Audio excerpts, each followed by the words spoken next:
श्री राम जय राम जय जय राम। श्री राम जय राम जय जय राम। श्री राम जय राम जय जय राम। श्री राम जय राम जय जय राम। श्रीमद् वाल्मीकि रामायण का अयोध्या कांड का 76वां सर्ग। राजा दशरथ के अंत्येष्टि संस्कार। राजा दशरथ का अंत्येष्टि संस्कार। तमेवं शोक संतप्तम तमेवं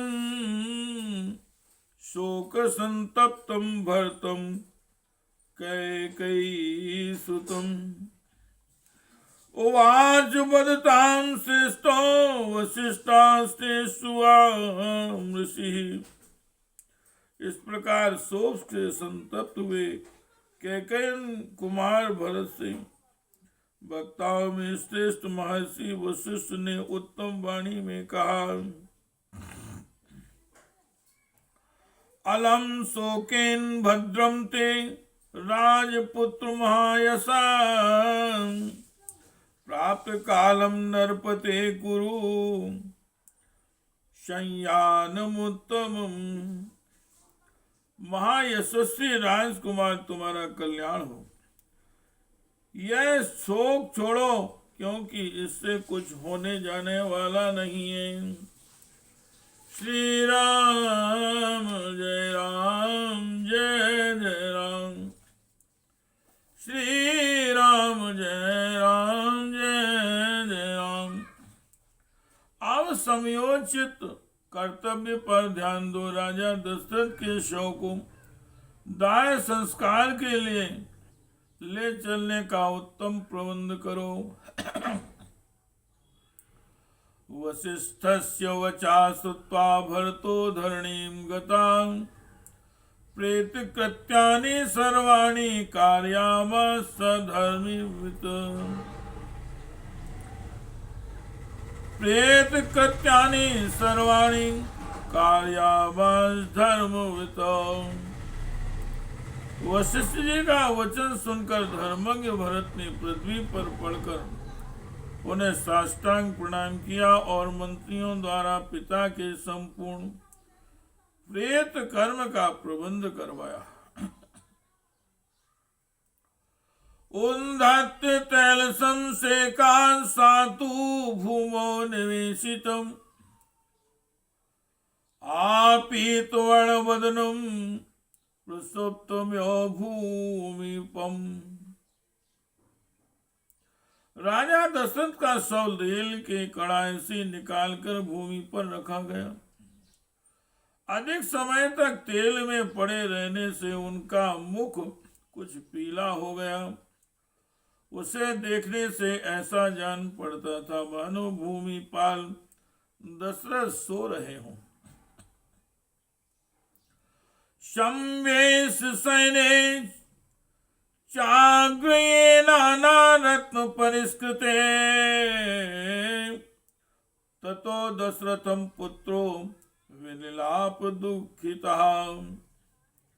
तदनंतर मृत राजा दशरथ को धो पहुंचकर नाना प्रकार के रत्नों से विभूषित उत्तम शैया विमान पर सुलाकर उनके पुत्र भरत अत्यंत दुखी हो विलाप करने लगे।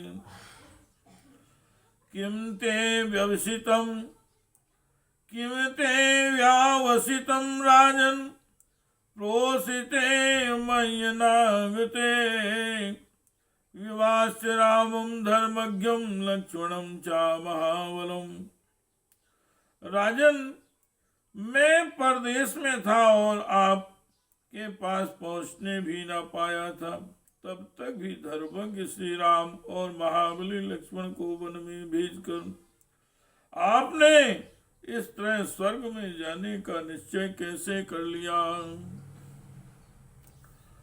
क्वायास्यसि महाराज हित्वेमं दुखितं जनम हीनं पुरुष सिंहेन रामेणां क्लिष्ट कर्मणा। अरे महाराज, अनायास ही महान कर्म करने वाली पुरुष सिंह श्री राम ने राम से हीन इस दुखी सेवक को छोड़ आप कहाँ चले जाएंगे। योगक्षेमं तु ते अव्यगम कौशिस्मिन् कल्प्यतां पुरे त्वयि प्रयाते स्वस्तात् रामे च वनमाश्रिते। हे तात, आप स्वर्ग को चल दिए और श्री राम ने वन का आश्रय लिया। ऐसी दशा में आपके इस नगर में निश्चिंतता पूर्वक प्रजा के योगक्षेम की व्यवस्था कौन करेगा। विधवा पृथ्वी राजस्त्वया हीना न राजते हीर चंद्र और रजनी नगरी प्रतिभाति माम। राजन, आपके बिना यह पृथ्वी विधवा के समान हो गई है, अतः इसकी शोभा नहीं हो रही है। पुरी भी मुझे चंद्रहीन रात्रि के समान श्रीहीन प्रतीत होती है। श्री राम जय राम जय राम। एवं विलपमानं तं भरतं दीनमानसम् आब्रवीत वचनं भूयो वसिष्ठस्तु महामुनि। इस प्रकार दीन चित होकर विलाप करते हुए भरत से महामुनि वशिष्ठ ने इस प्रकार कहा। श्री राम जय राम जय जय राम। श्री राम जय राम जय जय राम। श्री राम जय राम जय जय राम। श्री राम जय राम जय जय राम।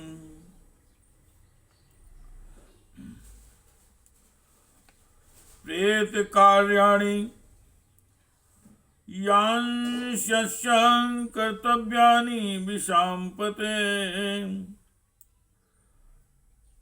तानि व्यग्रं महाबाहो क्रियतां विचारितम्। महाबाहो, इन महाराज के लिए जो कुछ भी प्रेत कर्म करने हैं उन्हें बिना विचारे शांत चित्त होकर करो। तथेति भरतो वाक्यम वसिष्ठस्याभिपूज्यतत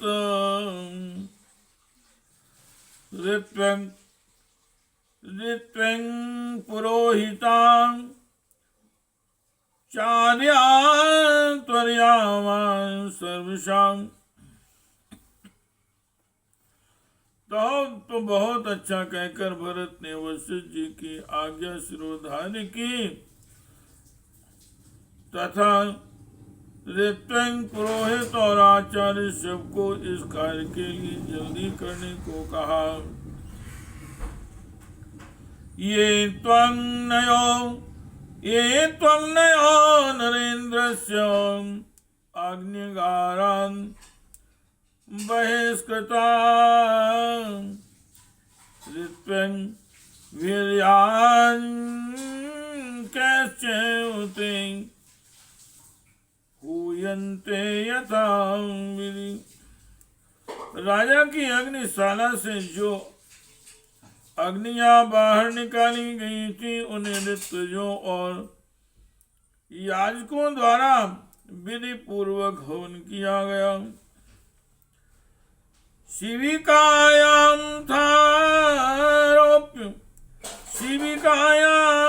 मथारोप्य राजानं गतचेतनं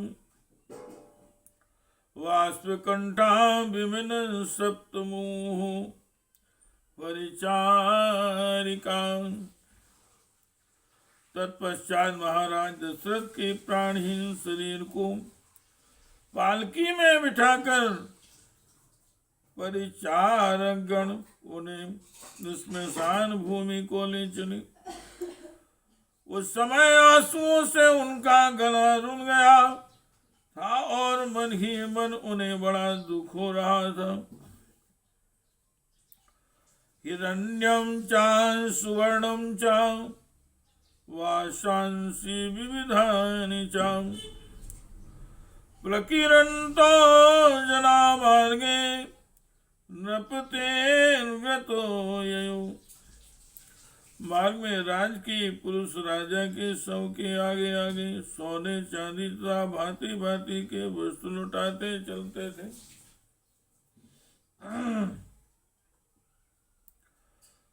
चंदना गुरु निर्यासन सरलम बद्मकम तथा चंदना गुरु निर्यासन सरलम पद्मकम तथा देवदारुणे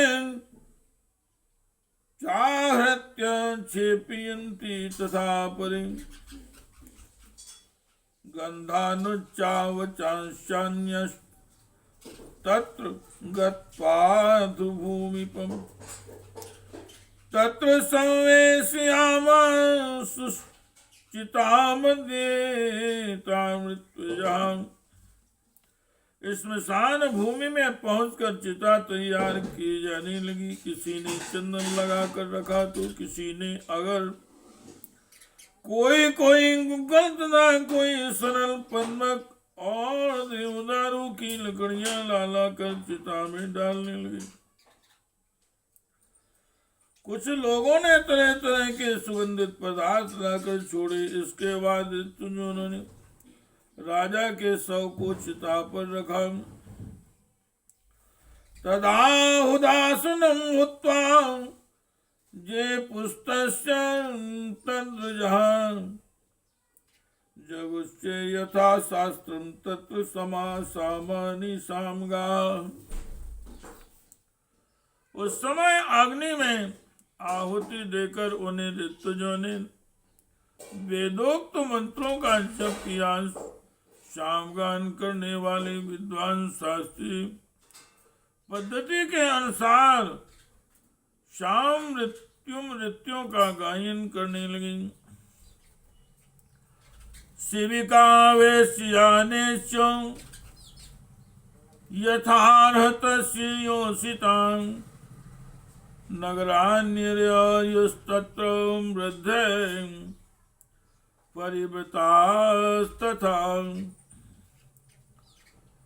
प्रासभ्यं चापितं चक्रुर्त्वजो अग्निचितं प्रणव नृपम् स्त्रियश्च शोक संतप्ता कौशल्या प्रमुखास्तदा। इसके बाद चिता में आग लगाई गई। तदनंतर राजा दशरथ की कौशल्या आदि रानियां बूढ़े रक्षकों से घिरी हुई यथा योग शिविकाओं तथा रथों पर आरूढ़ होकर नगर से निकली तथा शोक से संतप्त हो स्मशान भूमि में आकर अश्वमेधांत यज्ञों के अनुष्ठाता राजा दशरथ के शव की परिक्रमा करने लगी। साथ ही ऋतुजों ने भी उस शव की परिक्रमा की। कौंचीनाम्यो नारीणां निनादस्तत्र शुश्रूवे आर्तानां करुणं काले क्रोशन्तीनां सहस्रशां। उस समय वहां वरुण करुण क्रंदन करती हुई सहस्त्रों शोकार्ता रानियों का आर्तनाद कुरियों के चीत्कार के समान सुनाई देता था। ततो रुदन्त्यो विवशान् विलप्य च पुनः पुनः यानेभ्यां शर्योतीरम वतेरूर्णिन प्रांगना। दाय कर्म के पश्चात दिवस होकर रोती हुई वे राज रानियां बारंबार विलाप करके सवारियों से ही सरयू के तट पर जाकर उतरी। कृत्वोदकं ते भर्तेन सार्थं, कृत्वोदकं ते भर्तेन सार्धं, नृपांगना बन्ति पुरोहिताश्च, पुरं प्रविश्यां सुपरीतनेत्रां, भूमौ दशां जनयन्ति दुःखम्। भरत के साथ रानियों, मंत्रियों और पुरोहितों ने भी राजा के लिए जलांजलि दी। फिर सबके सब नेत्रों से आंसू बहाते हुए नगर में आए और 10 दिनों तक भूमि पर शयन करते हुए उन्होंने बड़े दुख से अपना समय व्यतीत किया। इत्यार्षे श्रीमद् रामायणे वाल्मीकि आदि काव्ये अयोध्या कांडे षट्सप्ततितमः सर्गः। इस प्रकार वाल्मीकि निर्मित आश्रामण आदि काव्य के अयोध्या कांड में 76वां सर्ग पूरा हुआ। श्री राम जय जय राम, श्री राम जय जय राम, श्री राम जय जय राम, श्री राम जय जय राम, श्री राम जय